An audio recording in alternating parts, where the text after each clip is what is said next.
අයිබෝවන් දුවේ පුතේ අද දවසේ අපි සූදානම් වෙන්නේ අපේ ඔන්ලයින් ක්ලාස් එකේ 12 වන අදියරේ 44 වන සතියට අදාළ ගැටළු අංක 36 වන ප්‍රශ්න පත්‍රය සාකච්ඡා කරන්න. මේ වෙනකොට ඔබ මේ ප්‍රශ්න පත්‍රය ලියලා තියෙන්නේ. අපිට එහෙමනම් දැන් පුළුවන් මේ ප්‍රශ්න පත්‍රය සාකච්ඡා කරලා ඔබේ ලකුණු කොපමණ ප්‍රමාණයක් තියෙනවද කියලා බලන්න. ඉතින් මේ ප්‍රශ්න පත්‍රය හදලා තියෙන විදිහ ගත්තාම එක පත්‍රයේ සඳහන් ගැටළු 10ක්. මොකද්ද මේ එක පත්‍රය කියන්නේ? අපි විභාගයට ප්‍රශ්න 40ක් තියෙන එක පත්‍රයේ නමින් ප්‍රශ්න පත්‍රයක් තියෙනවා. ඒ වෙනුවෙන් මේ දවස්වල අපි නිර්මාණය කරන ගැටළු 10ක් තමයි මේකට අපි ඇතුළත් කරලා තියෙන්නේ. ඒ වගේම දුවේ දෙක පත්‍රය කියලා හඳුන්වන ප්‍රශ්න පත්‍රයේ ප්‍රශ්න 15ක් ඔබට විභාගෙදී ලැබෙනවා. ඒ සඳහා අද දවසේ ප්‍රශ්න 13ක් අපි මේ ප්‍රශ්න පත්‍රයට එකතු කරලා තියෙනවා. ඔබට පුළුවන් මේ ප්‍රශ්න පත්‍රයේ අවසානයේදී ලකුණු 50ක් ලබා ගන්න. ඒ ලකුණු 50 ලබා ගන්නේ කොහොමද කියලා සියලු දෙනාට මේ ලකුණු 50ක් ගත හැකිද කියලා බලන්න අපි එවනම් පිළිතුරු ටික සාකච්ඡා කරමු. එක පත්‍රයේ සඳහන් ගැටළු ප්‍රශ්නාංක 1 සිට 10 තෙක් ගැටළු වලට නිවැරදි පිළිතුරු තෝරා යටින් ඉරක් අඳින්න. අපි බලමු මේ පළමු ගැටලුව. ළමයින් 40 දෙනෙකු හා වැඩිහිටියන් 12 දෙනෙකුට බීම සඳහා දොඩම්විස මිලිලීටර් 800ක් අවශ්‍ය වේ. ඒ අනුව ළමයි 10 දෙනෙකුට හා වැඩිහිටියන් 3 දෙනෙකුට දීම සඳහා අවශ්‍ය දොඩම්විස ප්‍රමාණය කොපමණද කියලා අපෙන් අහන්නේ. පළවෙනි උත්තරේ මිලිලීටර් 100යි, දෙවෙනි උත්තරේ මිලිලීටර් 200යි, තුන්වෙනි උත්තරේ මිලිලීටර් 250යි. අපි කොහොමද මේ ගාන හදන්නේ කියලා බලමු. වැඩිහිටියන් සහ ළමයින් අතර ප්‍රශ්නයක්. ළමයින් 40 දෙනෙක් ඉන්නවා. ළමයි 40 දෙනෙක් ඉන්නවා. වැඩිහිටියන් විදිහට ගත්තාම වැඩිහිටියන් 12 දෙනෙක් ඉන්නවා. මේ 40 දෙනා සහ 12 දෙනාට මිලිලීටර් 800ක් අවශ්‍යයි දොඩම්විස. එහෙමනම් මේ දීලා තියෙන කරුණ මත අපෙන් අහනවා මේ දීලා තියෙන කරුණ මත අහනවා ළමයි 10 දෙනෙක්. ළමයි 10 දෙනෙක් සහ වැඩිහිටියන් 3 දෙනෙක් සඳහා මේ අනුව මිලිලීටර් කොච්චරක් අවශ්‍යද දොඩම්විස කියලා යහන්න. එහෙනම් ඔබට මේ පේනවා නේද මේ 40 කීයෙන් පංගුවක්ද මේ 10 කියන්නේ? ඔබට පේනවා 4න් පංගුවක් බව. 12 4න් පංගුවක් නේද මේ 3 කියන්නේ. එහෙනම් ඔබට පැහැදිලි නේද මේ ප්‍රමාණයේ 4න් පංගුව තමයි මේ තියෙන්නේ. එහෙනම් මේ දීලා තියෙන ප්‍රමාණය මිලිලීටර් 800යි. ඒකේ 4න් පංගුවක් තමයි අපෙන් අහන්නේ. එහෙනම් 800 අපි 4න් බෙදනවා. 8ට 4 ඒවා 2යි දෙවරක් 4 8යි බිඳුවයි බිඳුවට නෑ බිඳුවට නෑ. එහෙනම් පැහැදිලි මිලිලීටර් 200ක ප්‍රමාණයක් මේ ළමයි 10 දෙනා සහ වැඩිහිටියන් 3 දෙනා සඳහා අවශ්‍ය බව. ඒ අනුව දුවේ පළමු ප්‍රශ්නය සඳහා අපි තෝරගන්නවා දෙවෙනි පිළිතුර. පළමු ප්‍රශ්නය සඳහා අපි තෝරගන්නවා දෙවෙනි පිළිතුර. අපි එහෙමනම් බලමු දුවේ දෙවෙනි ගාන. භාජනයක ජලය ලීටර් 3.5ක් අල්ලයි. එම භාජනයේ කුඩා සිදුරකින් සෑම මිනිත්තුවකදීම ජලය මිලිලීටර් 50ක් බැගින් කාන්දු වී ඉවතට යයි. පෙරවරු 8:30ට භාජනය සම්පූර්ණයෙන් පිරවුවේ නම් පෙරවරු 9:15 වන විට භාජනයේ ඉතිරි වන ජල ප්‍රමාණය යහන්න. අපිට උත්තර දීලා තියෙනවා ලීටර් 1යි මිලිලීටර් 200යි. දෙවෙනි පිළිතුර මිලිලීටර් වලින් 1250යි. තුන්වෙනි උත්තරේ ලීටර් 2යි මිලිලීටර් 250යි. අපි බලමු දුවේ මේක කොහොමද හදන්නේ කියලා. භාජනයක ජලය ලීටර් 3.5ක් අල්ලයි. භාජනයේ ලීටර් 3.5ක් අල්ලනවා. අපිට මේ 3.5ක් ලීටර් කිව්වම අපිට මතක් වෙන්න ඕන දුවේ මෙතන තියෙන ලීටර් වලින් නම් 3යි. ඒ කියන්නේ මිලිලීටර් නම් එතන 3000ක් තියෙනවා. අපි 0.5ක් ලීටරයක 0.5ක් කියන්නේ කොච්චරද? අපි දන්නවා 0.5ක් කියන්නේ ඕනම දෙක භාගයක්. එහෙනම් ලීටරයේ 0.5ක් කියන්නේ මිලිලීටර් 500ක් බව ඔබ දන්නවා. ඒ අනුව මෙතන තියෙනවා මිලිලීටර් වලින් නම් මිලිලීටර් 3500. ඒකත් අපි ටිකක් ඔබන්න හිතලා ගත්තා. ඒ අනුව මේ 3500ක් ප්‍රමාණය මිනිත්තුවකට මිනිත්තු එකකට මිලිලීටර් 50 මිනිත්තු එකකට මිලිලීටර් 50 කාන්දු වෙනවා. අපිට කියනවා පෙරවරු 8:30ට භාජනයේ සම්පූර්ණයෙන්ම පුරවන. ඒ පුරවලා පෙරවරු 9:15 වෙන විට භාජනයේ ඉතිරි වන ජල ප්‍රමාණය යහන්න. එහෙනම් අපිට කාලය බලන්න වෙන 8:30 සිට 9:15 කොච්චරද කියලා. ඒකට අපි මොකද කරන්නේ 9:15 වෙන 8:30ක් අඩු කරනවා. 15 30ක් අඩු කරන්න බෑ. මේ පැත්තේ මිනි පැය පැත්තෙන් ගත්තාම 60ක් 60යි 15යි 75යි 75න් 30ක් අඩු කරාම 5 බිංදුවක් 5යි 7න් 3ක් 4යි මිනිත්තු 45යි දැන් මෙතන තියෙන 8යි 8න් 8ක් බිංදුවයි දැන් ඔබට පැහැදිලි මිනිත්තු 15ක කාලයක් තුල භාජනයෙන් ඉවත් වෙලා යන ප්‍රමාණය සහ මිනිත්තු 45 තුල ඉවර වෙනකොට කොච්චර ප්‍රමාණයක් භාජනය ඉතුරු වෙනවද කියලා අපි අහන්නේ. එහෙනම් මේ පුතේ දැන් මතකයි මිනිත්තු 45ක කාලයක් දැන් ජලය කාන්දු වෙනවා. එක මිනිත්තුවකට 50ක් කාන්දු වෙනවනම් මිනිත්තු 45ක් සඳහා කොච්චර කාන්දු වෙනවද කියලා හොයන්න මොකද කරන්නේ? 1 මිනිත්තුවක ප්‍රමාණය ගුණ කරනවා මිනිත්තු 45යි. 1 මිනිත්තුවකට 50යි මිනිත්තු 45කට හොයන්න මොකද කරන්නේ? 45 50න් ගුණ කරනවා. ඒ අනුව ගුණ කරලා 5න් 5 බිංදුව බිංදුවයි 5 5 25යි 4 බිංදුව බිංදුවයි 4 5 20යි. දැන් අපි මොකද කරන්නේ? එකතු කරනවා බිංදුවයි 5යි 2යි 2යි. දැන් 2250ක් මිලිලීටර් 2250ක් ඉවත් වෙලා යනවා. එහෙනම් අපි අහන්නේ භාජනයේ ඉතිරි ප්‍රමාණය යහන්. එහෙනම් දැන් අපි ඔන්න කාන්දු වන ප්‍රමාණය හොයාගත්තා. භාජනයේ තියෙන ප්‍රමාණය 3500යි මිලිලීටර් 2250ක් කාන්දු වෙනවා නම් ඉතිරි ප්‍රමාණය හොයන්න කොහොමද? මුළු ප්‍රමාණයෙන් කාන්දු ප්‍රමාණය අඩු කරනවා. බිංදුවෙන් බිංදුවක් බිංදුවයි බිංදුවෙන් 5ක් බෑ 10න් 5 5යි මෙතන තියෙන 4යි 4න් 2යි 2යි 3න් 2ක් 1යි මිලිලීටර් වලින් නම් 1250යි. බලන්න එහෙම උත්තරයක් තියෙනවද? ඔව්. අපේ දෙවෙනි පිළිතුර මිලිලීටර් 1250යි. එයාම දෙවෙනි ප්‍රශ්නය සඳහා දුවේ අපි තෝරගන්නවා නිවැරදි පිළිතුර දෙක 1250යි මිලිලීටර්. එමනම් දුවේ අපි තුන්වෙනි ගානට යමු. ඌරුවක සිටින කුකුලෙක් සෑම මිනිත්තු 6කට වරක්ම හා ගිරවෙක් සෑම මිනිත්තු 4කට වරක්ම කෑ ගසයි. පක්ෂීන් දෙදෙනා උදෑසන 7:27ට එකවර කෑ ගැසුවේය. පක්ෂීන් දෙදෙනා නැවත එකවර කෑ ගැසු ලබන්නේ කීයද කියලා යහන්නේ. ඒ අනුව අපි කොහොමද මේ වගේ ගානක් හදන්නේ? ඒ පුතේ අපි මේකේ තියෙන වැදගත් කරුණු සඳහන් කරගත්තොත් කුකුලෙක් සහ ගිරවෙක් ගැනයි මේ සඳහන් වෙන්නේ. ඔවුන් දෙදෙනා කුකුලා මිනිත්තු 6කට වරක්ද ගිරවා මිනිත්තු 4කට වරක්ද කෑ ගහනවලු. දෙදෙනාම 7:24ට කෑ ගහනවලු පළමු වර. එහෙනම් අපෙන් අහන්නේ ඊළඟ වර කෑ ගැසිය හැකි වෙලාවයි අහන්නේ. මෙවැනි ගානකදී අපි කොහොමද හිතන්නේ? අපිට පුළුවන් ඉතින් 6:24ට 6ක් එකතු කරලා 6:30යි 7:24ට 4ක් 7:28යි ආදී ලෙස ලියාගෙන යන්න පුළුවන්. එහෙම ලියාගෙන ගිහිල්ලා අපිට හොයන්නත් පුළුවන් උත්තරය. හැබැයි ගොඩක් අපි පියවර අනුගමනය කරන්න ඕන නිසා කෙටි ක්‍රමයක් අපි භාවිතා කරන්න ඕන. මෙවැනි වෙලාවක මොකක්ද භාවිතා කරන කෙටි ක්‍රමය? අපි දුවේ මෙතන 6 තියෙනවා. මෙතන 4 තියෙනවා. එහෙනම් මෙතන 6 සහ 4 කියන්නේ ගුණාකාර. 6 සහ 4 කියන එකේ ගුණාකාර. අපි දන්නවා පොදු ගුණාකාර හම්බෙන්නේ. 6නුත් බෙදෙන 4නුත් බෙදෙන ගුණාකාරයක් හම්බෙනවා. මොනවද? 6 සහ 4න් බෙදෙන සංඛ්‍යා ලෙස ගත්තොත් පළමු 6 සහ 4න් බෙදෙන සංඛ්‍යාව 12 ලෙස ගන්න පුළුවන් නේද? ඊළඟට 6 සහ 4න් බෙදෙන ඊළඟ සංඛ්‍යාව 24 බව. ඊළඟට 36 බවත් ඔබට අඳුනගෙන තියෙනවා. ඔබ අඳුනගෙන තියෙනවා. එහෙනම් 4න් සහ 6න් බෙදෙන සංඛ්‍යා අපි මෙතන මෙනෙහි කරගන්න. එහෙනම් අනිවාර්යයෙන් 6නුත් 4නුත් බෙදෙන පළමු සංඛ්‍යාව 12 නිසා අපට අනිවාර්යයෙන්ම මිනිත්තු 12කින් අනිවාර්යයෙන්ම මේ දෙදෙනා කෑ ගහනවා දකින්න ලැබෙනවා. ඒ අනුව අපි 4යි 2යි 6යි 2යි 1යි 3යි 7:36ට පෙරවරු 7:36ට කෑ ගහන බව අපට අඳුර ගන්න පුළුවන්. නමුත් ඒ උත්තරේ නෑ. එහෙනම් අපට තවත් යන්න වෙනවා. තවත් ගුණාකාරයක් වෙත අපි දන්නවා 12 ඊළඟ 24 කියන අවස්ථාවට ගියාම ඒ කියන්නේ 24 කියන අවස්ථාවට ගියාම 7:24ට කෙලින්ම අපි 24ක් එකතු කරාම 7:48 24ක් එකතු කරොත් 7:48ක් ලැබෙනවා. එහෙනම් බලන්න ඒ උත්තරේ තියෙනවද කියලා? ඔව් තියෙනව නේද? පෙරවරු 7:48 දෙවෙනි පිළිතුර.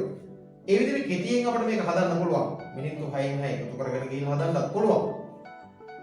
මිනිත්තු 4න් 4 එකතු කරගෙන ගිහිල්ලත් බලන්න පුළුවන්. සමාන වේලාවක් ලැබෙන අවස්ථාවට යනකම්. නමුත් එහෙම යන්න අවශ්‍ය නැහැ. මිනිත්තු 6කට වරක් සහ මිනිත්තු 4කට වරක් කියන නිසා අපි කල්පනා කරා 6නුත් බෙදෙන හතරෙනුත් බෙදෙන ගුණාකාර මොනවද? 12, 24, 36, 48 ලෙස යන්න පුළුවන්. ඉතින් ඒ නිසා අර 7යි 24ට පළමුවෙන් හමුණු 12 කියන ගුණාකාරය එකතු කරලා බලුවා. හරියන්නේ 7යි 36යි වෙන්නේ. ඊට පස්සේ මොකද කරේ පුතේ? දෙවෙනි ගුණාකාරය විදිහට 6නුත් බෙදෙන 4 වෙනි ගුණාකාරය 24, 7යි 24ට අපි එකතු කරා 24ක්. ඒ අනුව 7යි 48 අපට ලැබෙනවා.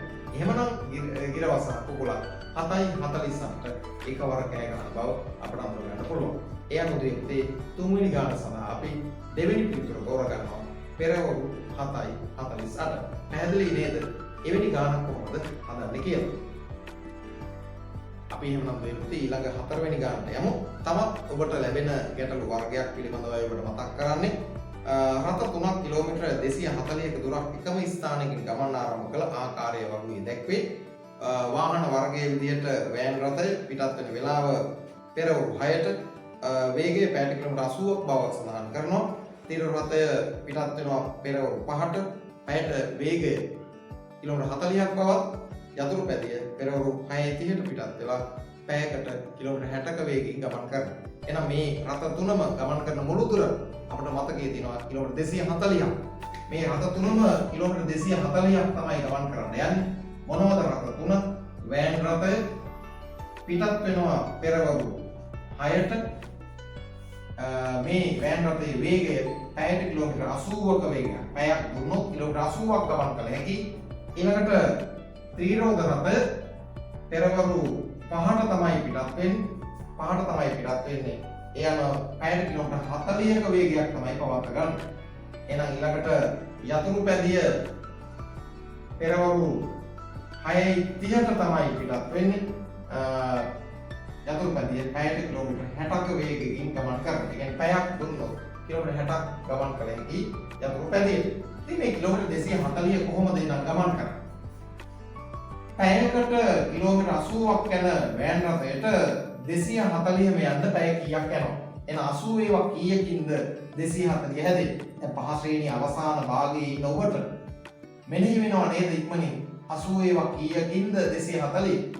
3කින් නේද? ඒ කියන්නේ 3ක් කියන 80 ඒවා 3ක් කියන්නේ පැය 3ක් කියන අර්ථය. එහෙනම් පැය 3ක් 3 වරක් බිඳුව බිඳුවයි 3 වරකට 24යි 240 එනවා. පැය 3ක් ගියොත් කිලෝමීටර 240ක් ගමන් කළ හැකි වෙනවා වෑන් රථයට. එහෙනම් 6ට පිටත් වෙන වෑන් රථය පැය 3ක් යනවා කියන්නේ 9 වෙනකොට කිලෝමීටර 240 යනවා කියලා අපට අඳුර ගන්න පුළුවන් නේද? එහෙමනම් පැය 3කදී යනවා ඒ කියන්නේ 9 වෙනකොට ගමනාන්තයට යනවා. තීර රථය පැයට කිලෝමීටර 40ක වේගයෙන් යනවා නම් 240 හැදෙන්න 40 ඒවා කීයක්? ඔබට මොකද්ද මතක් වෙන්නේ? අපට 6 වරක් 4 24යි.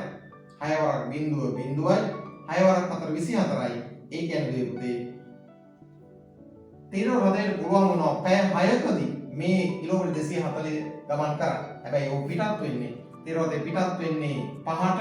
එහෙනම් 5ට පිටත් වුණාම පැය 6ක් කියන්නේ 11යි. පෙරවරු 11 වෙනකොට පුළුවන් ගමනාන්තයට ගමන් කරන්න. එහෙනම් 6:30ට පිටත් වෙන යතුරු පැදියේ පැයකට කිලෝමීටර 60ක් කියන්නේ අපි කල්පනා කරමු 240 හැදෙන්න නම් 60 ඒවා කීයද? 6 කීයෙන් ගුණ වුණාමද 24 එන්නේ? 6 වරක් 4. 6 වරක් 4 24යි. 4 වරක් බිඳුවයි. 4 වරක් 24යි 240 ලැබෙනවා. කිලෝමීටර 240 ගමන් කරන්න පැය 4ක් යනවා යතුරු පැදියේ. එහෙනම් 6:30ට ගිය පැය 4ක් කියන්නේ මේකට පැය 4ක් එකතු වුණාම මේකට පැය 4ක් එකතු වුණාම 30යි 10යි වෙනවා. එහෙනම් දැන් උන් අපට ගමනාන්තයට යන වේලාවන් පිළිබඳව දැන් අඳුර ගන්න ලැබුණා. වෑන් රථය පැය 3ක ගමනකින් 9ට ගමනාන්තයට යනවා. කිලෝමීටර 240ට යනවා. තීර රථය 5ට ගිහිල්ලා පැය 6කින් 11 වෙනකොට ගමනාන්තයට යනවා. යතුරු පැදිය 6:30ට ගිහිල්ලා පැය 4කින් 10:30ට ගමනාන්තයට යනවා. අපෙන් අහන්නේ මොකක්ද? වාහන පැමිණීම නිවැරදිව දැක්වෙන පිළිතුර. එහෙනම් අපි ඉස්සල්ලාම ගමනාන්තයට යන්නේ කවුද? ඉස්සල්ලාම ගමනාන්තයට යන්නේ කවුද? වෑන් රථය. ඒ කියන්නේ 9ට වෑන් රථය යනවා. එහෙනම් වෑන් රථය ඊළඟට 10:30ට යතුරු පැදිය. එහෙනම් ඊළඟට තමයි අවසානයේට 11ට තීර රථය. එහෙනම් පැහැදිලි නේද? වෑන් රථය, යතුරු පැදිය සහ තීර රථය ගමනාන්තයට ගමන් කරන පිළිවෙල එසඳුර ගන්න පුළුවන්. ඒ අනුව අපි මේ හතරවෙනි ප්‍රශ්නය සඳහා නිවැරදි පිළිතුර තුන්වෙනි පිළිතුර තෝරගන්න. හතරවෙනි ප්‍රශ්නය සඳහා නිවැරදි පිළිතුර තුන්වෙනි පිළිතුර තෝරගන්න. එහෙනම් මේකද අපි පස්වෙනි ගානට යමු. තිලිනි පළමු දිනේ කැටේ රුපියල් 50ක් තමයි. ඉන්පසු එය සෑම දිනකදීම පළමු දිනේට වඩා රුපියල් 20ක් වැඩියෙන් දානවලු. ඒ අනුව කැටේ එකතු වුණ මුළු මුදල රුපියල් 1000කට වැඩි වන්නේ කීවෙනි දිනේද කියලා යන්නේ. පළමු උත්තරය 8, දෙවෙනි උත්තරය 9, තුන්වෙනි උත්තරය දින 10යි. එමනම් කොහොමද මේ වගේ ගානක් හදන්නේ? පළමු දිනේ 50ක් දානවා නම් දෙවන දිනේ පළමු දිනට වඩා 20ක් වැඩි. ඒ කියන්නේ දෙවන දිනේ 70. එහෙනම් තුන්වෙනි දිනේ කොහොමද? තුන්වෙනි දිනේ දෙවන දිනේ 70යි 20ක් වැඩි 90යි. හතරවෙනි දින තුන්වෙනි දින 90යි 20ක් වැඩි 110යි. පස්වෙනි දවස ගත්තාම හතරවෙනි දවස් 110යි 20ක් වැඩි කියන්නේ 130යි.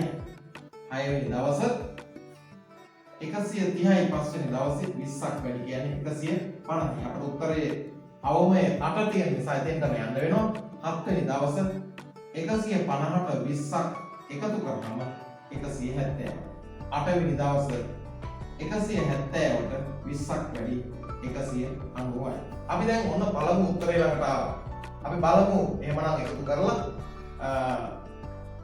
50යි 70යි 120යි.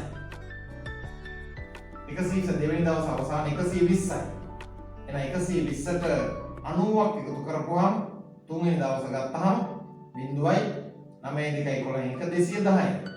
තුන්වෙනි දවස් 210යි. ඒකට 110ක් එකතු වුණාම හතරවෙනි දවස් අවසානයේ 0යි 2යි 320යි. පස්වෙනි දවස් 130ක් එකතු වුණාම 5යි 450ක් පස්වෙනි දවස්. ඒකට 150ක් එකතු වෙනවා. ඒ අනුව 600ක් ඊළඟ දවස්. එහෙනම් ඒකට 170ක් එකතු වෙනකොට 770ක් අටවෙනි දවසේ 190 එකතු වෙනකොට 0.9 එකක් ඉතිරි 7 1 8 9 960යි. එහෙනම් මොන පළවෙනි පිළිතුර ළඟට අපි ආවා. 960ක් තමයි එන්නේ අටවෙනි දවස් අවසාන. එහෙනම් අපි අහන්නේ පළමුවෙන්ම 10ට වැඩි වන්නේ. එහෙනම් අපිට 9 වෙනි දවසට යන්න වෙනවා. 9 වෙනි දවසට දාන්නේ 8 වෙනි දවසට වඩා 20ක් වැඩි කියන්නේ 210යි. මේකට 210ක් එකතු කරාම 0යි 7යි 9යි 2යි 11යි 1170. එහෙනම් අනිවාර්යෙන් 9 වෙනි දවසට යා යුතුයි. 9 වෙනි දවස තමයි 1000කට වඩා වැඩි වන්නේ කීවෙනි දවසද? 9 වෙනි දවස. ඒ අනුව පැහැදිලි නේද? මෙවැනි ක්‍රමයක්. ඒතකොට ඔබේ වේගය තමයි මෙතන තියෙන්නේ. මම දැන් මේක එහෙම ලියලා පෙන්නුවේ ක්‍රමය පෙන්වන්න ඕන නිසා අපිට පුළුවන් මේක 50ට 70ක් 120යි 120ට 90ක් ඒ විදිහට ඉතා ඉක්මනින් මනෝමය ගණිතය භාවිතා කරගෙන එකතු කරන්න. ඒ අතර මේ විදිහට ලිව්වහම යන කාලය අඩු කරගන්න ඔබේ වේගය මනෝමය ගණිතයේ වේගවත් භාවිතා කරමින් ඒක අවම කරගන්න පුළුවන් වැඩියෙන් වැය වෙන කාලය. ඒ අනුව පැහැදිලි නේද? පස්වෙනි ගැටලුව සඳහා ඒ අනුව දින 9කදී රුපියල් 1000 ඉක්මවන බව ඔබට පැහැදිලි වෙනවා. ඒ අනුව පස්වෙනි ගාන සඳහා අපි දෙවෙනි පිළිතුර තෝරගන්න. අපි එමන යමු පුතේ 6 වෙනි ගානට. පහත දැක්වෙන්නේ මාසයක දින දැක්වෙන සටහන. එම මාසයේ අවසන් දිනයේ අඟහරුවාදා නම් එම මාසයේ විය හැකියි. දැන් අපිට පේනවා දින දර්ශන දිහා බැලුවාම පළවෙනි දකින් පටන් අරන් තියෙනවා 31 වෙනිදායින් අවසන් කරලා තියෙනවා.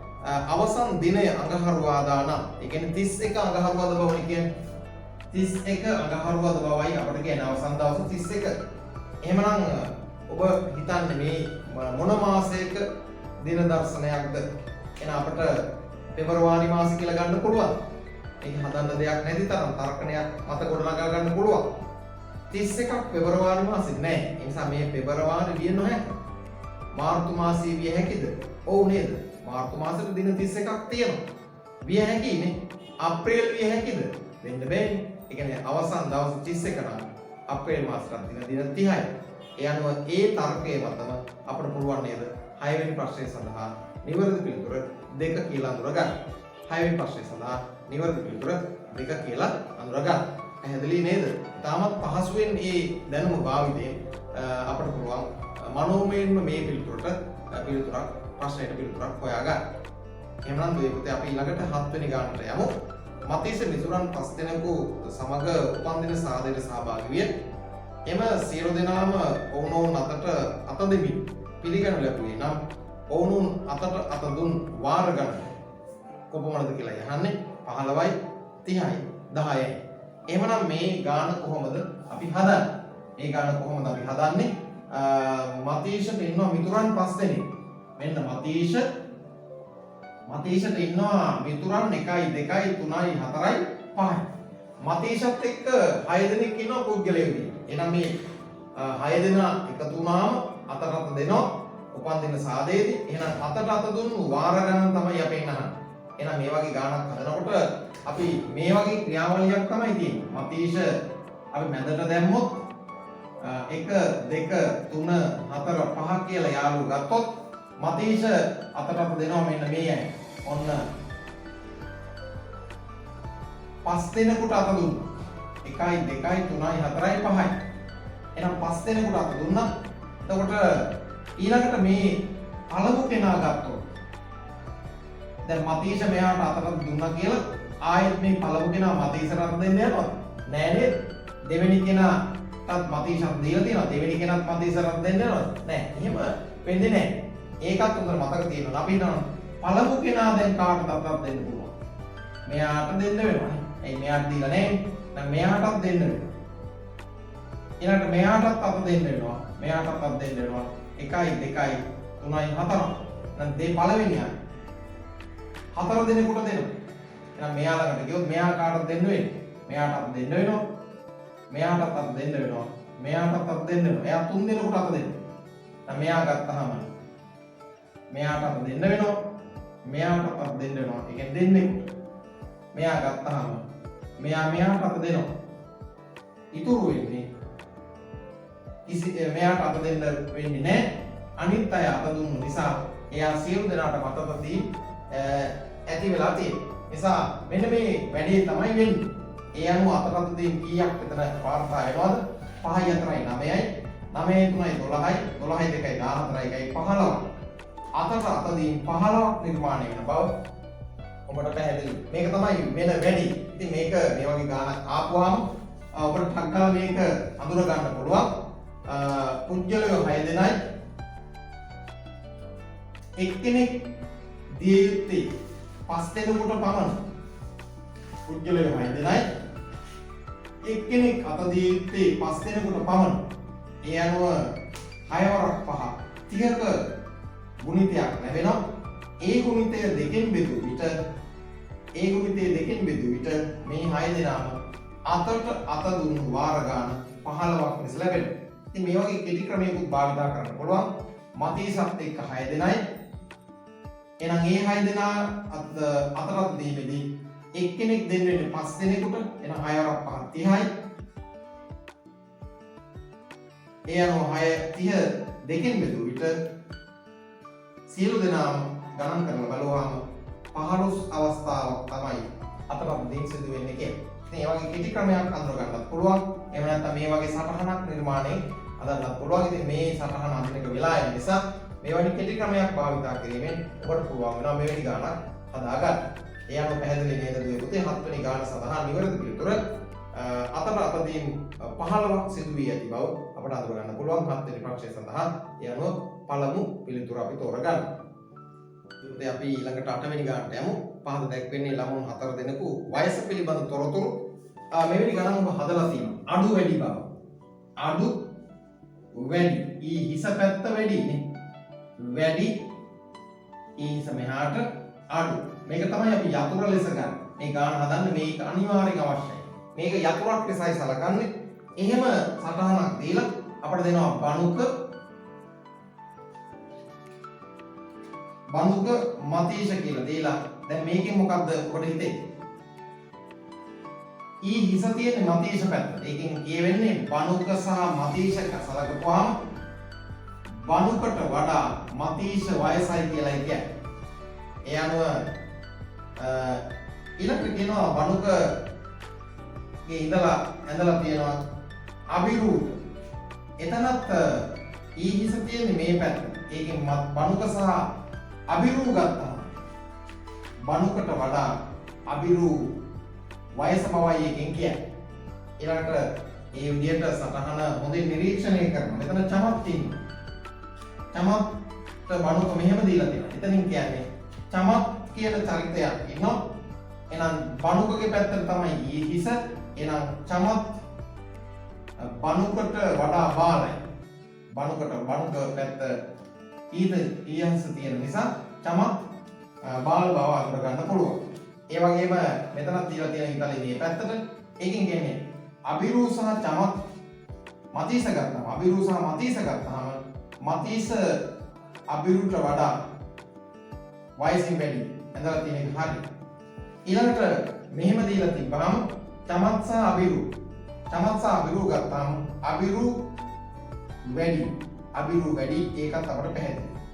එහෙමනම් ඔය විදිහට සටහන තේරුම් ගත්තාම අපේ අවසානයේ අහන්නේ මොකක්ද? ඉහත සටහන අනුව දෙවෙනියාට වයසෙන් වැඩිම ළමයි. දැන් ඔකට පැහැදිලි වැඩිම ඊහිස් ප්‍රමාණයක් යොමු වෙලා තියෙන්නේ කාටද? මතීෂ. එහෙනම් ඔන්න මතීෂ වැඩිම ළමයි අපි අඳුරගන්න. මතීෂ තමයි වැඩිම ළමයි. ඊට පස්සේ ඊළඟට මේ සටහන ගන්න අබිරු අපට පේනවා දෙවෙනියට වැඩිමල් බව. බණුක ගත්තාම බණුක මෙයාට වඩා බාල බව. චමත් අබිරුට වඩා බාල බව. සටහන දිහා බැලුවම අපේ ඒ අනුව පැහැදිලි නේද? දෙවෙනියට වයසින් වැඩිම කෙනා දෙවෙනියට වයසින් වැඩිම ළමයා අබිරු බව. දෙවෙනියට වයසින් වැඩිම ළමයා අබිරු බව. ඒ අනුව දෙවිතේ 8 වෙනි ප්‍රශ්නය සඳහා නිවැරදි පිළිතුර දෙවෙනි පිළිතුර කියලා අපට තෝරගන්න පුළුවන් නේද? එහෙනම් දුවේ අපි ඊළඟ 9 වෙනි ගානට යමු. PQR යනුවෙන් දැති රෝධ තුනක් ඇත. P රෝධයේ වට දෙකක් කැරකෙන විට Q රෝධයේ වට තුනක් කැරකෙයි. Q රෝධයේ වට 6ක් කැරකෙන විට R රෝධයේ වට 8ක් කැරකෙයි. ඒ අනුව Q රෝධයේ වට 9ක් කැරකෙන විට P රෝධයේ කැරකෙන වට ගණන කීයද කියලා යහන්න. ඉතින් උත්තර අපිට දීලා තියෙනවා 6යි 8යි 12යි කියලා. ඉතින් මේකේ වැදගත් සටහනක් අපි සටහන් කරගන්නවා PQR මෙන්න රෝධ තුන. අපිට කියනවා P රෝධයේ වට දෙකක් යනකොට Q රෝධයේ වට තුනක් යනවලු. Q රෝධයේ වට 6ක් යනකොට R රෝධයේ වට 8ක් කැරකෙනවලු. ඒ අනුව Q රෝධයේ වට 9ක් යනකොට P රෝධයේ වට කීයක් කැරකෙනවද කියලා යපෙන් අහන්න. එහෙනම් අපි බලමු කොහොමද මේක හදන්නේ කියලා. දැන් බලන්න තියෙන ඔබ සටහන් කරගත්ත මේ දීලා තියෙන වාක්‍ය ටික සංකේත බවට පත් කරාට පස්සේ පැහැදිලි දෙයක් එනවා නේද? Q 3ක් වෙනකොට P 2යි. එහෙනම් Q 3ක් වෙනකොට අහන්නේ මේ Q 3ක් වෙනකොට P 2 නම් අපෙන් අහන්නේ 9ක් Q වෙනකොට කී ගුණයක් අහන්න 3ක් වෙනකොට 2 නම් ඒ වගේ කී ගුණයක් ගැන දහන්න අපිට පේනවා 3 වගේ 3 ගුණයක් තමයි අහන්නේ මේ වගේ 3 ගුණයක්දී මේ වගේ 3 ගුණයක් කරගෙනකොට P කොච්චරක් කරගෙනවද එහෙනම් 3ට 2 නම් අපිට පැහැදිලිද 3 ගුණයක් එහෙනම් මේ වගේ 3 ගුණයක් පිළිබඳව වයින් 3ට 2 නම් 9 කියන තුනේ 3 ගුණය එහෙනම් මේකේ 3 ගුණයක් නේද කරගෙන්න ඕන. එහෙනම් මේකේ 3 ගුණය මොකක්ද? දෙවරක් තුන 6. පැහැදිලි. 3ේ 3 ගුණය 9යි. එහෙමනම් කරගෙන වට ගණනත් ඒකේ 3 ගුණය වේවි නේද? ඒ අනුව දෙවරක් තුන 6යි. එහෙනම් Q වට 9ක් කරගෙන විට P වට 6ක් කරගෙන බව ඔබට පැහැදිලි නේද? ඒ අනුව 9 වෙනි ප්‍රශ්නයේ සඳහන් නිවැරදි පිළිතුර උත්තරය 1 කියලා තෝරගන්න. පැහැදිලි නේද? එහෙමනම් දුවේ පුතේ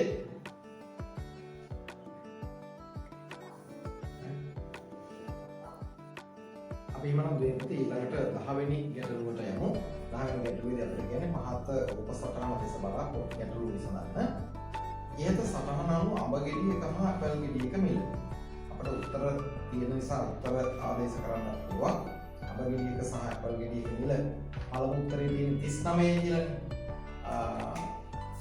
අඹ ගෙඩියක සහ ඇපල් ගෙඩියක මිල 39 නම් අපිට හොයන්න පුළුවන් මේක ආදේශ කරලා අඹ ගෙඩියක සහ ඇපල් ගෙඩියක මිල 39 කියලා හිතුවොත් මේක නිවැරදිද කියලා අපිට බලන්න පුළුවන්. අඩු කරාම 6න් 9ක් බෑ 16න් 9ක් 7යි මෙතන තියෙන්නේ 4යි 4න් 3ක් 1යි. මේක 17 වුණොත් මේ ඉතුරු වෙන 17 මේ ඉතුරු ඇපල් ගෙඩිය වෙන්නේ ඒක 17 නම් මේකත් 17 වෙනවා. දැන් මේ දෙක ගත්තාම 34යි. එහෙනම් 56න් 34ක් අඩු වුණාම 56න් 34ක් අඩු වුණාම ඇපල් ගෙඩිය දෙකේ මිල 34 වුණාට අබ ගෙඩිය මිල හොයාගන්න පුළුවන්. 6න් 4ක් 2යි 5න් 3ක් 2යි 22ක්. එහෙනම් මෙතෙන්ට දැම්මහම අපට පුළුවන් වෙන්න ඕන මේ නිවැරදි වෙන්න ඕන. එහෙනම් මේක 17 නම් මේකත් 17යි මේකත් 17යි. 17 3ක් 3 වරකට 21යි දෙකක් ඉතිරි 3 වරකට 3යි 2යි 5යි 51යි. 74න් 51ක් අඩු කරොත් බලමු කොහොමද දෙන්නේ කියලා. 4න් 1ක් 3යි 7න් 5ක් 2යි. දැන් ඔන්න අපට වෙනසක් එනවා. මෙතන ආවේ අබ ගෙඩියක් 22යි කියලා. මෙතන මේ ආදේශයට ආපම් මේ 74න් නම් අබ ගෙඩිය 23ක් වෙනවා. එහෙනම් පැහැදිලි නේද? අබ ගෙඩියක සහ ඇපල් ගෙඩියක මිල 39යි කියලා හිතුවොත් උත්තරේ වරදින බව. එහෙනම් අපට ඒ ආදේශනය පැත්තකට දාලා පළමු උත්තරේ අතහැරලා දෙවෙනි උත්තරේට අපට යන්න වෙනවා. දෙවෙනි උත්තරේ අපට දීලා තියෙන අබ ගෙඩියක සහ ඇපල් ගෙඩියක මිල රුපියල් 38යි කියලා. එහෙනම් අබ ගෙඩියක සහ ඇපල් ගෙඩියක මිල 38 වුණොත් මේ දෙන්න 38 වුණොත් අපි 38ක් අඩු කරොත් ඉතුරු වෙන්න ඕන මෙයානේ. බිඳුවෙන් බිඳුවක් බිඳුවයි බිඳුවෙන් බිඳුවක් බිඳුවයි 6න් 8ක් බෑ 16න් 8ක් 8යි මෙතන තියෙන 4යි 4න් 3ක් 1යි. ඒ කියන්නේ මේ ඇපල් ගෙඩියට 18යි. ඒ ඇපල් ගෙඩිය 18 නම් මේකත් 18යි.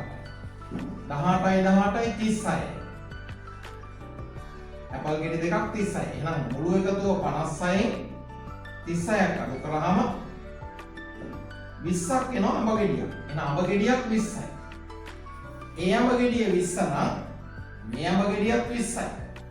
එහෙනම් මේවා 18 බැගින් එහෙනම් බලමු 74 එනවද කියලා. එහෙම වුණොත් හරි 18 ඒවා 3ක්. තුනකට 24යි දෙකක් ඉතිරි. තුනකට 3යි 2යි 5යි එතනට 54ක් එනවා. ඇපල් 3ටම 54යි. අඹ ගෙඩියක් 20 වුණොත් 0.04යි 74 එනවා. එහෙනම් පැහැදිලි නේද? උත්තර ආදේශනයෙන් අපට පුළුවන් උත්තරයකට යන්න. උත්තර ආදේශනයෙන් අපට පුළුවන් උත්තරයකට යන්න. ඒ අනුව අඹ ගෙඩියක සහ ඇපල් ගෙඩියක මිල අපට හොයාගන්න පුළුවන්. ඒ අනුව උත්තරය 38යි කියලා. පැහැදිලි නේද? එහෙනම් උත්තර ආදේශ කිරීමෙන් තමයි අපි උත්තරය අඳුරගත්තේ. ඒ අනුව 10 වෙනි ප්‍රශ්නය සඳහා නිවැරදි පිළිතුර රුපියල් 38යි කියන දෙවෙනි පිළිතුර. අපි උත්තර ආදේශ කරලා තමයි හැදුවේ. ඉතින් උත්තර නොදුන්නොත් අපිට උත්තර නොදුන්නොත් වෙන ක්‍රම භාවිතා කරන්න පුළුවන්.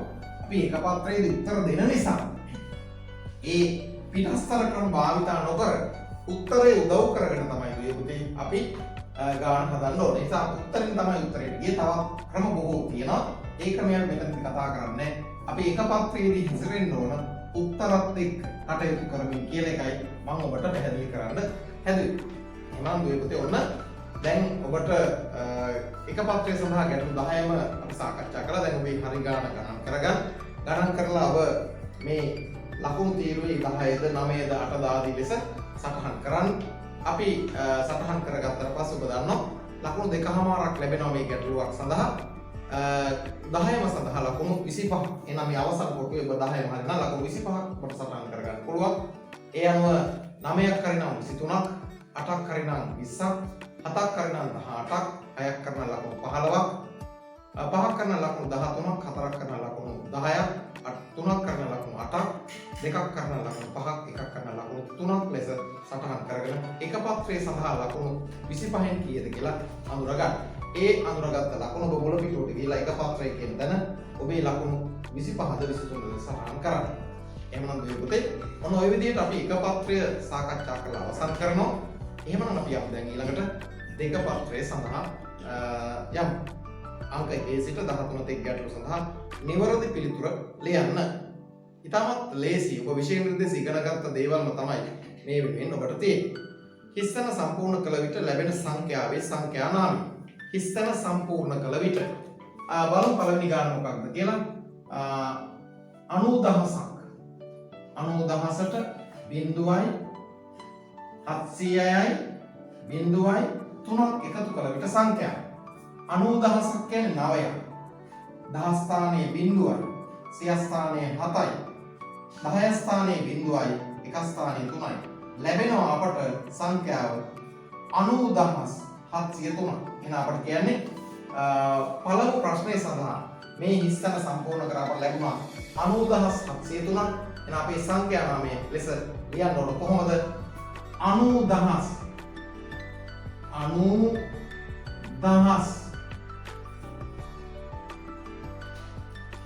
703. දැන් 90000 කියන එක එකට ලියන ක්‍රමයකුත් තියෙනවා. අපි 90703 නිවැරදි. ඒ අනුව දැන් ඔබට පැහැදිලි කරලා තියෙනවා සංඛ්‍යා පාඩමේ මෙවැනි සංඛ්‍යා නාමයක් ලියන්නේ කොහොමද කියලා. ඒ ක්‍රම අනුගමනය කරමින් අපි ලියුවා 90703. පළමු ප්‍රශ්නය සඳහා නිවැරදි පිළිතුර ලෙස. එහෙනම් දෙවෙනි ගානටත් අපි යමු. පහත දී ඇති රූපේ අඳුරු කර ඇති ප්‍රමාණය දශම භාගයක් ලෙස ලියන්න. ඔබට පේනවා දෙවෙනි ගැටලුවේ කොටස් 4යි තියෙන්නේ. කොටස් 4කට බෙදලා තියෙනවා. ඒකෙන් කොටස් 3ක් අඳුරු කරලා තියෙනවා. එහෙනම් අඳුරු කර ඇති ප්‍රමාණය 4න් 3යි. මේ අඳුරු කර ඇති ප්‍රමාණය භාගයක් ලෙස ලියවන්න කියලා නෙවෙයි තියෙන්නේ. අඳුරු කර ඇති ප්‍රමාණය දශම භාගයක් ලෙස ලියන්නේ. එහෙනම් භාගයක් ලෙස ලියන්න කියලා නෙවෙයි. භාගයක් ලෙස ලියන්න කියනවා 4න් 3යි. හැබැයි දශම භාගයක් ලෙස කරාම කොහොමද මේ අඳුරු කළ ප්‍රමාණය දශම භාගයක් කරගන්නේ? අපි මීට පෙරත් අපට දුර මතක් කරලා තියෙනවා. මේ 4න් 3 වෙනි භාගයක් කොහොමද දශම භාගයක් කරන්නේ? ඒ පුතේ මේ ගාණෙන් කියන්නේ මේ ඉර තමයි බෙදීම කියන සංකේතය. ඒ කියන්නේ උඩ 3 යට 4 කියන්නේ 3 බෙදන්න 4න් කියන එක. අපිට බැරිද 3 බෙදන්න 4න්? පුළුවන්. එතකොට ලැබෙනවා දශම ලෙස. එහෙනම් 3ට 4 ඒව නෑ බිඳුවයි. අපි ණයට ඉල්ල ගන්නවා බිඳුවක්. ඒ ණයට ඉල්ල ගන්න බිඳුවත් එක්කම අපි දශම තිතක් මෙතෙන්ට තියෙනවා. 30ට 4 වරක් 7යි. 4 වරක් 7 28යි. ඉතිරි 2යි. එහෙනම් නැවතත් අපි බිඳුවක් ගන්නවා. නැවත බිඳුවක් ගත්තා කියලා මෙතනත් තිතක් තියනවද? නැහැ.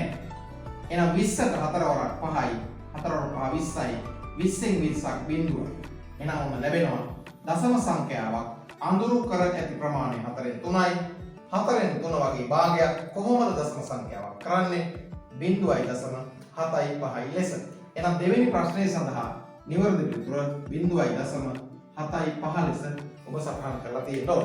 පැහැදිලි නේද? භාග සංඛ්‍යාවක් කොහොමද දශම භාගයක් කරන්නේ? භාග සංඛ්‍යාවක් කොහොමද දශම භාගයක් කරන්නේ කියලා. එමනම් දෙවියන්ට ඊළඟට අපි තුන්වෙනි ගානටත් යමු. පෙරවරු 6:45ට පාසල වෙත පැමිණි දම්සි පාසලෙන් පස්වරු 2:35ට නිවස බලා පිටත් විය. පළමු ප්‍රශ්නය ඇය පාසලෙන් පිටත් වූ වේලාව පැය 24 ඔරලෝසු වේලාවෙන් ලියන්න. ඇය පිටත් වෙලා තියෙන්නේ පස්වරු 2:35ට. එහෙනම් පස්වරු 2:35 පැය 24ක් කරන්නේ කොහොමද? අපි දැන් දන්නවා පස්වරු වේලාවක් පැය 24ක් කරන්න නම් මේ පස්වරු වේලාවට පැය 12ක් එකතු කරන්න ඕනේ. ඇයි පැය 12ක් එකතු කරන්නේ? පැය 24 වේලාවක් කියන්නේ පැය 24ක් සම්පූර්ණ කළේ. එහෙනම් ඒ පැය 24ක් සම්පූර්ණ වන නිසා සාමාන්‍ය වේලාවට තව පැය 12ක් එකතු වුණාම තමයි පැය 24 නිර්මාණය වෙන්නේ. ඒ අනුව 2:35ට පැය 12ක් එකතු කරා 35ට බිඳුවක් 35යි 4යි 1යි. එහෙනම් අපට ලැබෙනවා 14යි 35ක්. එහෙනම් නිවැරදි ලෙස ලියන්නේ කොහොමද?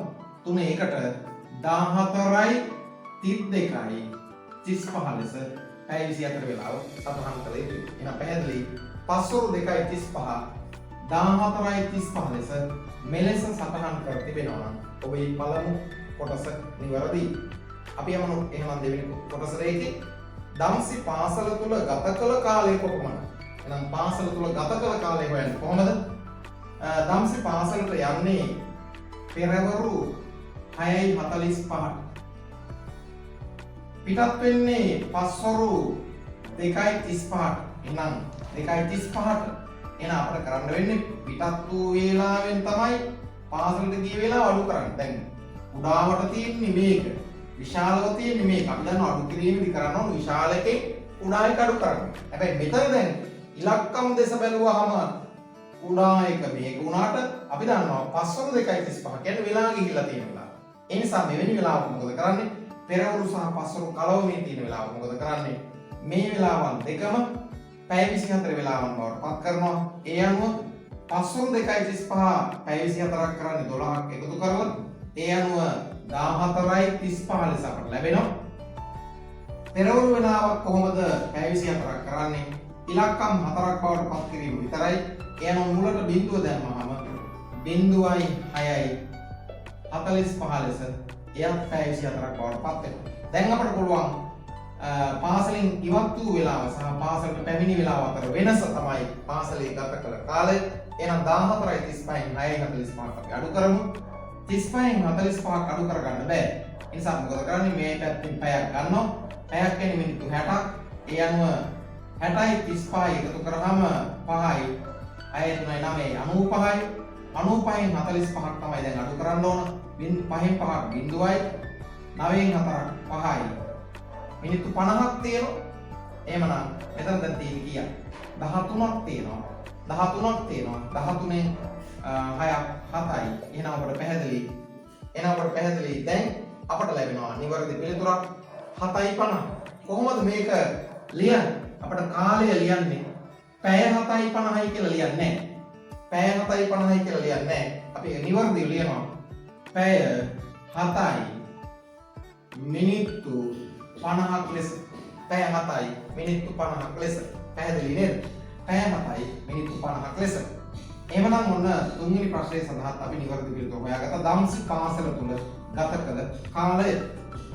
එහෙමනම් දෙවිපුතේ අපට පුළුවන් දැන් හතරවෙනි ප්‍රශ්නයටත් යන්න.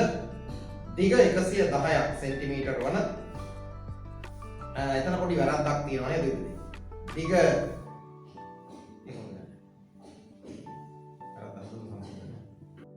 එහෙමනම් දෙවිපුතේ අපි හතරවෙනි ගැටලුවට යමු. දිග මීටර් 110යි සෙන්ටිමීටර් 75ක් වූ ශාලාවක මීටර් 50යි සෙන්ටිමීටර් 25ක් දිග ප්‍රමාණයක පුටු පේලියක් තැබීම සඳහා වෙන් කර ඇත. ශාලාවේ පුටු තැබීමට වෙන් කර නොමැති කොටසේ දිග කොපමණද? මීටර් සහ සෙන්ටිමීටර් අඩු කිරීම පිළිබඳ දැනුම. ශාලාවේ දිග මීටර් සෙන්ටිමීටර් ලෙස ගත්තාම 110යි සෙන්ටිමීටර් 75යි මීටර් 50යි සෙන්ටිමීටර් 25ක තමයි පුටු තබලා තියෙන්නේ. එහෙනම් පුටු තබලා නැති ප්‍රමාණය හොයන්නේ කොහොමද කරන්නේ? ඉඩකඩ ප්‍රමාණයෙන් පුටු තබා ඇති ප්‍රමාණය අඩු කරනවා. මීටර හා සෙන්ටිමීටර අඩු කිරීම පිළිබඳ දැනුම 5න් 5ක් බිංදුවයි 7න් 2ක් 5යි සෙන්ටිමීටර 50යි බිංදුවෙන් බිංදුවක් බිංදුවයි 1න් 5ක් බෑ 11න් 5ක් 6යි. එහෙනම් මෙතන මේ මෙහාට ගත්ත නිසා 60ක් වෙනවා. එහෙනම් පැහැදිලි නේද? හතරවෙනි ප්‍රශ්නය සඳහා මීටර 60යි සෙන්ටිමීටර 50ක ඉඩක් තියෙනවා පුටු නොතබා. ඒ අනුව හතරවෙනි ප්‍රශ්නය සඳහා නිවැරදි පිළිතුර මීටර 60යි සෙන්ටිමීටර 50යි. මීටර 60යි සෙන්ටිමීටර 50ක් ලෙස අපි ලබා ගන්න. දුරබතේ එහෙනම් අපි පස්වෙනි ගානට යමු. ඉතින් ළඟ රුපියල් 452යි 725ක් ඇත. ළඟ රුපියල් 158යි 775ක් ඇත. දෙදෙනා ළඟ ඇති මුදල කොපමණද? තාමත් ලේසි. රුපියල් 7 එකතු කිරීම. තිසර ළඟ තියෙනවා රුපියල් 7 වලින් දක්වනවා නම් රුපියල් 452යි 725. තිසුමි ළඟ තියෙනවා රුපියල් 158යි 775. දෙදෙනා ළඟ ඇති මුදල හොයන්න මොකද කරන්නේ? මේ දෙකකට එකතු කරනවා. 5යි 5යි 10න් බිංදුව එකක් ඉතිරි 7යි 2යි 9යි 10යි 700ක්. එහෙනම් 700ක් කියන්නේ රුපියලක්. ඒ නිසා මේක එහා පැත්තට දෙන්න වෙනවා. 2යි 8යි 10යි 1යි 11න් 1 එකක් ඉතිරි 5යි 5යි 10යි 1යි 11න් 1 එකක් ඉතිරි 4යි 1යි 5යි 1යි 6යි රුපියල් 611. ඒ අනුව පස්වෙනි ගාන සඳහා තෝරගන්නවා රුපියල් 611යි 7 නෑ. පිළිතුර නිවැරදි පිළිතුරට අපි තෝරගන්න. එහෙනම් අපි යමු ඊළඟට 6 වෙනි ගැටලුව සඳහා. 6 වෙනි ගැටලුවට අපි යමු. 6 වෙනි ගැටලුව අපිට කියන්නේ වාදනයක තිබූ භූමි තෙල් වලින් ලීටර් 17යි ලීටර් 850ක් ප්‍රයෝජනයට ගත් පසු ලීටර් 7යි ලීටර් 500ක් ඉතුරු විය. ආරම්භයේදී වාදනයේ තිබූ භූමි තෙල් ප්‍රමාණය අහන්නේ. එහෙනම් පාවිච්චියට ගන්නවා ලීටර් සහ මිලිලීටර් 17යි 850ක් ප්‍රයෝජනයට ගන්නවා ඉතුරු වෙනවා 7,500ක්. එහෙමනම් අපෙන් අහන්නේ භාජනයේ මුලින් තිබූ ප්‍රමාණය අපෙන් අහන්නේ එහෙනම් භාවිතයට ගත්ත ප්‍රමාණය සහ ඉතුරු ප්‍රමාණය දෙකම එකතු කරනවා. ලීටර් මිලිලීටර් එකතු කිරීම පිළිබඳ දැනුම බලමු. එහෙනම් එකතු කරලා 0.0.0 5.5 8.5 13. එහෙනම් මිලිලීටර් පැත්තේ 1350ක් තියන්න බෑ නේද දුවේ පුතේ? දහසක් කියන්නේ ලීටරයක් නිසා මේ දහස එහා පැත්තට දෙන්න වෙනවා. 7යි 7යි 14යි මේකත් එක 15 එකක් ඉතිරි ඒකත් එක 2යි. ඒ අනුව ලීටර් 25යි මිලිලීටර් 350යි. අයවි පස්සට ලීටර් 25යි මිලිලීටර් 350ක එකතුවක් භාජනයේ ලැබෙනවා. ඒ අනුව නිවැරදි පිළිතුර ලීටර් 25යි මිලිලීටර් 350ක් ලෙස සටහන් කරලා තියෙන අය නිවැරදි වෙනවා. එහෙනම් අපි ඊළඟ පිටුවට යමු 7 වෙනි ගැටලුව හොයාගෙන. 7 වෙනි ගැටලුවට අපි යනවා අඩු කරන්න කිලෝග්‍රෑම් සහ ග්‍රෑම් අඩු කිරීම. කිලෝග්‍රෑම් සහ ග්‍රෑම් අඩු කිරීම. කිලෝග්‍රෑම් සහ ග්‍රෑම් කිලෝ 44යි ග්‍රෑම් 57න් අඩු කරන්න ඕන කිලෝ 21යි ග්‍රෑම් 63ක්. මේ ගාන අඩු කරන්න යනකොට පරිස්සමෙන් අඩු කරන්න. ඔබ සාමාන්‍යයෙන් පුරුදු පරිදි අඩු කරගෙන ගියොත් 7න් 3ක් 4යි 5න් 6ක් බෑ. එහා පැත්තේ එකක් ගත්ත 10යි 10යි 5යි 15යි 15න් 6ක් 9යි. මෙතන තියෙන්නේ 3යි 3න් එකක් 2යි 3න් එකක් 2යි. ඊළඟට මෙතන තියෙන 4යි 4න් දෙකක් 2යි. මෙහෙම උත්තරයක් ඔබට ඇවිල්ලා ඇති. ඔබ හිතන්නේ මේ උත්තරේ හරිද කියලා. නෑ විරුද්ධේ මේ උත්තරේ ප්‍රශ්නයක් තියෙනවා. එහෙනම් මෙවැනි වෙලාවක අපි කොහොමද අඩු කිරීම කරන්නේ? ඒක හොඳට කල්පනා කරන්න ඕන. කිලෝ 4යි 44යි ග්‍රෑම් 57යි කිලෝ 21යි ග්‍රෑම් 63ක් අඩු කරන්න යනකොට අපි බලන්න ඕන දුවේ පුතේ ග්‍රෑම් 57න් ග්‍රෑම් 63ක් අඩු කරන්න බෑ. එහා පැත්තෙන් එකක් ඉල්ල ගන්නවා කියන්නේ කිලෝ එක. ඒ කිලෝ එකේ වටිනාකම ග්‍රෑම් වලින් නම් 1000යි. ග්‍රෑම් වලින් නම් 1000ක්. ඒ අනුව ග්‍රෑම් 1000යි 57යි 1057ක්. 1057ක් තියෙනවා. දැන් එතකොට අපි 1057 තමයි 1057න් තමයි 63ක් අඩු කරන්න ඕන. 7න් 3ක් 4යි 5න් 6ක් බෑ 15න් 6ක් 9යි. මෙතන තියෙන 9යි 994යි. බලන්නකෝ 94 මෙතෙන් දෙනකොට 994. ඒ අනුව මෙතන තියෙන දැන් 1යි 3යි 3න් එකක් 2යි 4න් දෙකක් 2යි. බලන්න වෙනස. කිලෝ 22යි ග්‍රෑම් 94 කිලෝ 22යි ග්‍රෑම් 994ක් බවටයි එන්නේ. එතන ඔබට හිතෙන්නේ මොකක්ද නිවැරදි? අනිවාර්යෙන් මෙය නිවැරදි. මෙය තමයි වැරදි. මෙවැනි වෙලාවක ඔබ කටයුතු කරන්න ඕන විදිහ තමයි අඩු ප්‍රමාණයක් ආවම එහා පැත්තෙන් ඉල්ලගත්තාම ඒක දහසක්සේ සලකා තමයි අඩු කරන්න ඕන. එහෙම නොවුනොත් ඔබට මේ වගේ උත්තරයක් ලැබෙන්නේ. ඒ අනුව ඔබට අනිවාර්යෙන් උත්තරේ වර්ධිනවා. ඒ අනුව ඉතින් 7 වෙනි ගැටලුව සඳහා කිලෝ 22යි ග්‍රෑම් 994ක් ග්‍රෑම් 994ක් නිවැරදි පිළිතුරස ලැබෙනවා ඔබට. පැහැදිලි නේද? එහෙනම් අපි ඊළඟ 8 වෙනි ගැටලුවට යමු. 8 වෙනි ගැටලුවට යමු. වගුව සම්පූර්ණ කරන්න හින්දු අරාබි සංඛ්‍යාව මේ පැත්තේ රෝම සංඛ්‍යාව අපිට දෙනවා 9 හින්දු අරාබි ඉලක්කමේ 9 රෝම සංඛ්‍යාව ලියන්නේ 10ට එකක් අඩු. 10ට එකක් අඩු x 10යි අඩු නම් වම් පැත්තෙන් ලියන්නේ 10ට එකක් අඩු 9යි යනු 9 ix ලෙසත් 14 ලියන්නේ කොහොමද? 10යි 4යි 14යි 10යි x iv කියන්නේ 4යි 10යි 14යි. ඒ අනුව දෙකම නිවැරදි නම් ඔබට ලකුණු දෙකක් හිමි වෙනවා. ඒ අනුව 8 වෙනි ප්‍රශ්නය සඳහා නිවැරදි පිළිතුර 9 කොහොමද ලියන්නේ 14 ලියන්නේ කොහොමද කියලායි අපිට ඔබට මතක් කළේ. 8 වෙනි ප්‍රශ්නය සඳහා හින්දු අරාබියේ 9 ix ලෙසත් 14 x iv ලෙසත් ඔබ සටහන් කරලා තියෙනවා නිවැරදි. එහෙනම් අපි දුවේ 9 වෙනි ගැටලුවට යමු. පහත දී ඇති රූපයේ ඇති ඍජු කෝණ හා ඍජු කෝණයට වඩා විශාල කෝණ කොපමණද කියලා යහන. 9 වෙනි ගැටලුව අපි බලමු ඇඳලා මේ විදියට දීලා තියෙන රූපය. ඕම් රූපයක් තමයි ඔබට තියෙන්නේ. ඔබ දන්නවා ඍජු කෝණය කියන්නේ මේ වගේ සිරස් සහ තිරස් රේඛා දෙකක් එකතු වන තැන ඇතිවන කෝණය තමයි ඍජු කෝණය ඔබේ මනසේ තියෙනවා. එවැනි කෝණ මේක කීයක් තියෙනවා බලන්න. මේ විදිහට ගත්තාම මෙන්න මෙතන ඍජු කෝණයක් තියෙනවා. සිරස්ව සහ තිරස්ව පිහිටනවා ඇතිවන කෝණය ඍජු කෝණයි. දැන් මෙහෙමත් කෝණ තියෙනවා. නමුත් මේක සිරස්ව නෙමෙයි ඇලවෙලා. මේක තිරස්ව තිබුණත් මේක ඇලවෙලා එකයි. මේ කෝණයයි මේ කෝණයයි ගත්තා. එය සිරස්ව තිබුණාට මේක තිරස්ව නෙවෙයි තියෙන්නේ. ඒ අනුව ඔබට පැහැදිලි ඇති මේ රූප රාමුව තුළ මේ සිරස් සහ තිරස්ව පිහිටන රේඛා දෙකක් එකට එකතු වීමෙන් ලැබෙන ඍජු කෝණය ත්‍රිකෝණ තියෙන්නේ එකක් කියලා. ඍජු කෝණී ත්‍රිකෝණ එකක් කියලා. ආවෙන ප්‍රශ්නේ පළවෙනි එකට ඍජු කෝණී ත්‍රිකෝණ තියෙන්නේ එකයි. ඍජු කෝණයක් සහිත කෝණ තියෙන්නේ එකයි. ඍජු කෝණ තියෙන්නේ එකයි. පැහැදිලි. එහෙනම් ඍජු කෝණයට වඩා විශාල. එහෙනම් ඍජු කෝණයට වඩා විශාලය මොනවද? මේ පාදේ ගත්තාම මේ පාදයයි අතර කෝණය ගත්තාම ඔන්න ලැබෙනවා ඍජු කෝණයට වඩා විශාල කෝණ එකක්. ඒ වගේම මේ පාදය සහ මේ පාදය ගත්තාම තවත් ඔබට ලැබෙනවා මෙහෙමත් ඍජු කෝණයට වඩා විශාල කෝණයක් තියෙනවා ඔන්න දෙකයි. මේ පාදය සහ මේ පාදය ගත්තාම එකක් තියෙනවා. මේ පාදය සහ මේ පාදය ගත්තාම තව එකක් තියෙනවා දෙකයි.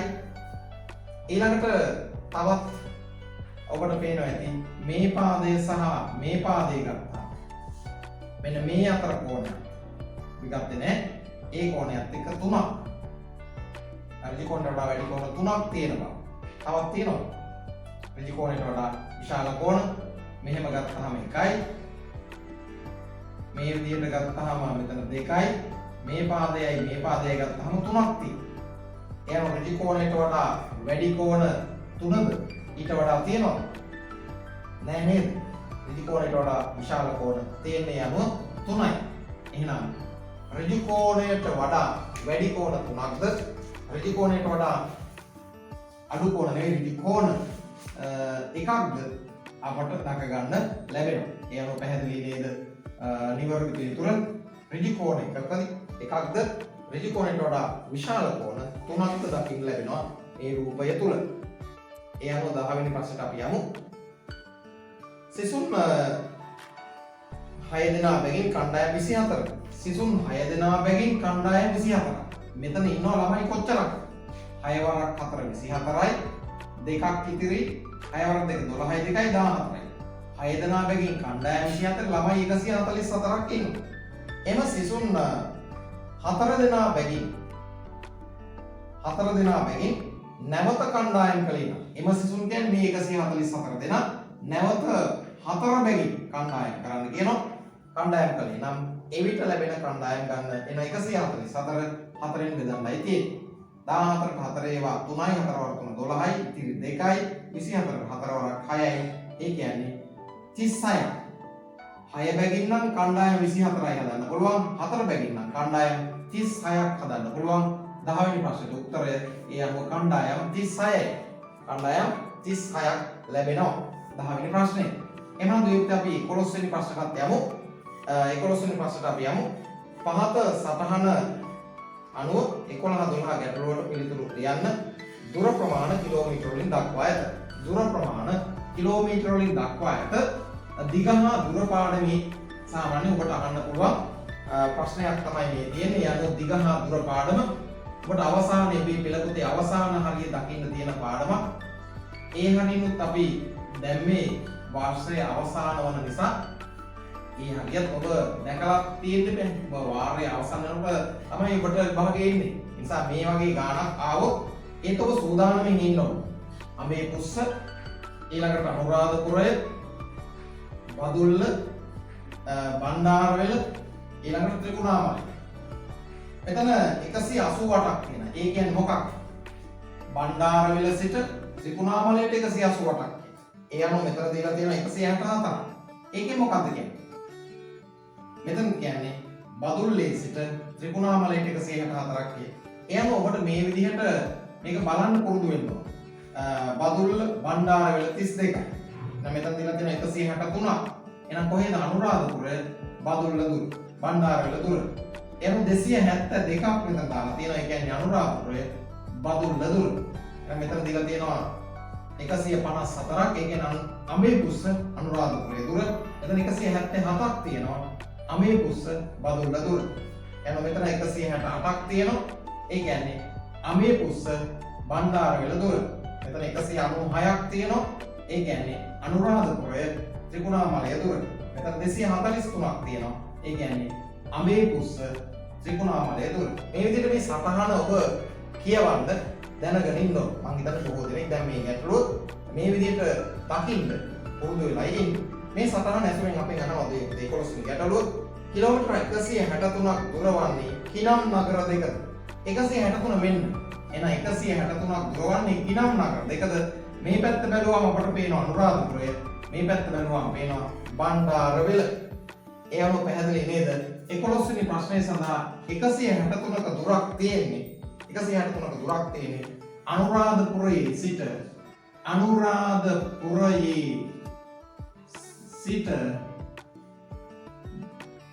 අනුරාධපුරයේ සිට බණ්ඩාරවැලට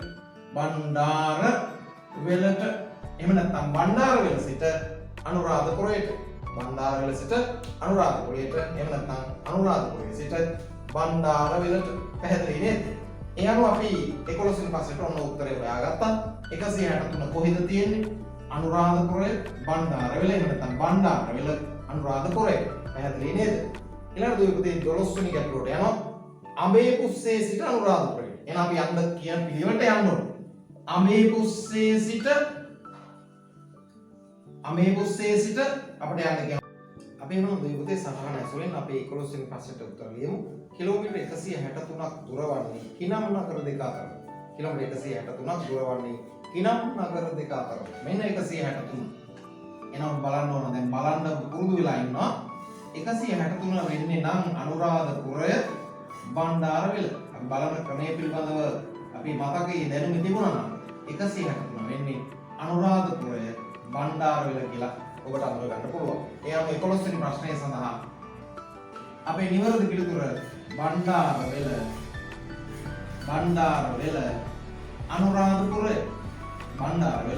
අනුරාධපුරය. එහෙනම් නැත්නම් අනුරාධපුරය බණ්ඩාරවැල. පැහැදිලි නේද? අනුරාධපුරයේ සිට බණ්ඩාරවැලට, බණ්ඩාරවැල සිට අනුරාධපුරයට නිවැරදි පිළිතුර. එහෙනම් දෙවියන්ගේ ඊළඟට 12 වෙනි ප්‍රශ්නට යන්නේ ඇසුරෙන් අඹේපුස්ස සිට අනුරාධපුරයේ බදුල්ල හා බණ්ඩාරවැලට යන්නේ. කෙලින්ම අඹේපුස්සේ සිට බණ්ඩාරවැලට ගියා නම් ඔබ ලියලා ඇති කෙලින්ම අඹේපුස්සේ සිට බණ්ඩාරවැලට යනවා නම් කිලෝමීටර් 168කින් යන්න පුළුවන්. අහලා තියෙන එක නෙවෙයි. සමහර විට ඔබ 168ට ලියලා ඇති. ඒ වෙන්නේ අඹේපුස්සේ සිට කෙලින්ම බණ්ඩාරවැලට ගියා නම් 168ට. අපිට අඹේපුස්සේ ඉඳන් කෙලින්ම නෙවෙයි යන්නේ. කියන්නේ අඹේපුස්සේ සිට ඉස්සලා යන්න කියන අනුරාධපුරය. එහෙනම් අනුරාධපුරයට යනවා අඹේපුස්සේ ඉඳලා කොච්චරද?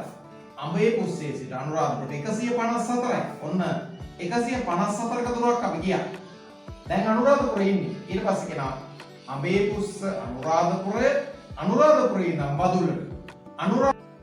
අපි එහෙමනම් බලමු 12 වෙනි ප්‍රශ්නේ සටහන ඇසුරෙන් අපිට කියනවා අඹේපුස්සේ සිට අනුරාධපුරේ බදුල්ල හරහා බණ්ඩාරවැල දුර හොයන්න.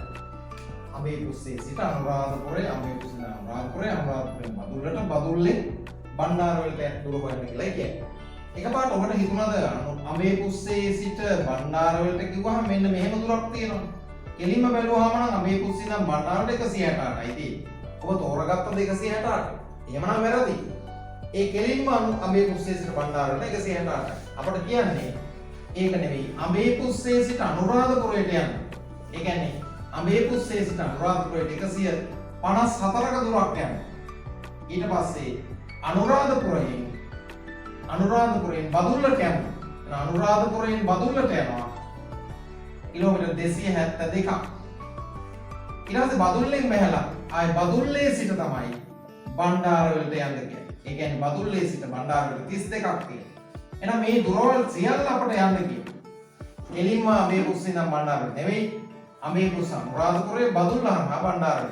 එතකොට තමයි අපෙන් දුර අහන්නේ 4යි 2යි 6යි 2යි 8යි 7යි 5යි 12යි 12යි 3යි 15යි 5 එකක් ඉතිරි 2යි 1යි 3යි 1යි 4යි කිලෝමීටර් 458. එහෙනම් 12 වෙනි ප්‍රශ්නය සඳහා නිවැරදි පිළිතුර 458 කිලෝමීටර්. ඉතින් දැන් අපි ප්‍රශ්න 12ක් සාකච්ඡා කරා. ඔබේ හරි ගාන ගණන් කරන්. හරි ගාන ගණන් කරලා මෙන්න මේ ලකුණු තීරුවේ දෙක ගුණ කිරීමේ ස්ථානයේ සටහන් කරා. 12 නම් දෙවරක් 12 24යි දෙවරක් 12 22යි. ලෙස ඔබේ ලකුණු තීරුව සටහන් කරාම ප්‍රශ්න 12ම සඳහා ලකුණු 24ක් තියෙනවා. හරියකට දෙක බැගින් ලකුණු ඔබට කීයක් ලැබුණාද කියලා මේ සටහනේ සටහන් කරන්න. 13 වෙනි ප්‍රශ්නේ සඳහා අපි එක ලකුණක් තමයි ලබා දෙන්නේ. බලමු එහෙමනම් 13 වෙනි ප්‍රශ්නය. වේලාව පස්වරු 6ට මිනිත්තු 20. වේලාව 6ට මිනිත්තු 20යි. 6 වෙලා නැහැ. 6ට මිනිත්තු 20ක් තියෙනවා. එහෙනම් 6 වෙලා නැත්තම් පහ පසු වී වෙලාවක් නේ. එහෙනම් තව මිනිත්තු 20කින් තමයි 6 වෙන්නේ. එහෙනම් 20කින් 6 වෙනවා නම් පෙර ගමන් කරලා තියෙනව නේද? අපි සාමාන්‍ය පැයක් 60 බව දන්නවා මිනිත්තු 20ක් තව ගමන් කරන්න වෙනවා.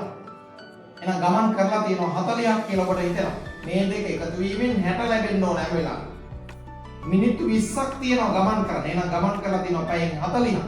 එහෙනම් ඒ පහ පසු වී මිනිත්තු 40ක් බව ඔබට පැහැදිලි නේද? එහෙනම් ඔබ අනිවාර්යෙන් වෙලාව පාඩමේදී මෙවැනි වෙලාවක් කියන පුරුදු වෙලා තියෙන්න ඕන. වේලාව 6ට මිනිත්තු 20යි කිව්වාම 60ක් කැරෙන්න නම් තව 40ක් අවශ්‍යයි. ඒ කියන්නේ 40ක් ගමන් කරලා තියෙනවා. එහෙනම් පහ පසු වී මිනිත්තු 40යි. මේක පස්වරු වෙලාවක්ලු. එහෙනම් මේක පස්වරු වෙලාවක්ලු. ඒක 104 වෙලාවක් කියන්නේ කොහොමද? පස්වරු නිසා මේක පැය 12ක් එකතු කරනවා 40යි 12යි 5යි 17යි 17යි 40යි මැදට 32ක් දැම්මාම 17යි 40 ලෙස ඔබ සටහන් කරලා තියෙන්න ඕන නිවැරදි පිළිතුර ලෙස. එනවා 13 වෙනි ප්‍රශ්නය නිවැරදි නම් මෙතන එක්වරක් එක එකයි ලකුණු එකක් හිමි වෙනවා.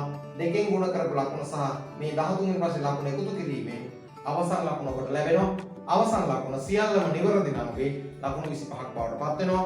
ඒ ලකුණු 25 අරගෙන මුල පිටුවට ඇවිල්ලා දෙක පත්‍රයේ 25න් කීයද කියලා දාන්න. ඒ අනුව එක පත්‍රය සහ දෙක පත්‍රය එකතු කිරීමෙන් ඔබට මුළු ලකුණු 50න් කීයද කියලා ලැබෙනවා. ඔන්න ඒ විදිහට දුවේ පුතේ ඔබට අපි කතා කරා ගැටලු අත්තල 36 44 වෙනි සතියට අදාළ ප්‍රශ්න පත්‍රය. එහෙනම් දුවේ පුතේ ඒ ගැටලු ටික විසඳපු ආකාරය ඔබ වැරදි නම් ඒ වැරදි නිවැරදි කරගන්න ආකාරය ඔබට දැන් අපි පැහැදිලිව කතා කරා. ඒ දැනුම උපයෝගී කරගෙන ඔබේ විභාගයට සාර්ථකත්වයක් ලබා ගන්න මේ අද දවසේ කරදී උදව් කරගන්න කියලා දන්වමින් අද දවසේ ඔබේ සපෝට් ගන්නවා. සියලු දෙනාටම ආයුබෝවන්.